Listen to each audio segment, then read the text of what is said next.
Hello viewers, French fry স্বাস্থ্যকর খাবার বটে। সকাল অথবা বিকালের নাস্তা হিসাবে এটি খাওয়া যায়। ফ্রেঞ্চ ফ্রাই করার জন্য বড় আলুকে ছোট ছোট করে টুকরা করতে হবে, লম্বা করে।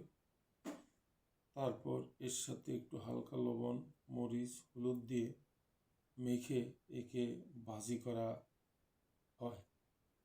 এই ভাজি করা খাবারকে ফ্রেঞ্চ ফ্রাই বলা হয়। এটি তেলে ভাজতে হয়, কিন্তু গবেষণায় দেখা গেছে যে তেল খুব শোষণ করে না, অল্প তেল শোষণ করে। ইহা স্বাস্থ্যের জন্য ক্ষতিকর নয়। এটি বিকালের নাস্তা বা সকালের নাস্তা হিসাবে খাওয়া যায়।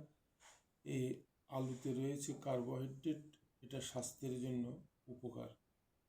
এটি ভালো একটি নাস্তা। অতএব আমরা সবাই ফ্রেঞ্চ ফ্রাই খেতে পারি, এতে কোনো সমস্যা নেই। তো আজকে আর আলোচনা বাড়াবো না বন্ধুরা, এখানেই শেষ করব। তবে আমরা সবাই 2টি করে ওষুধি গাছ লাগাবো এবং ইউনানি ও আয়ুর্বেদিক চিকিৎসা গ্রহণ করব। সুস্থ থাকব, ভালো থাকব। সবাইকে আবারও ধন্যবাদ জানিয়ে শেষ করছি। আবার দেখা হবে ইনশাআল্লাহ। আসসালামু আলাইকুম।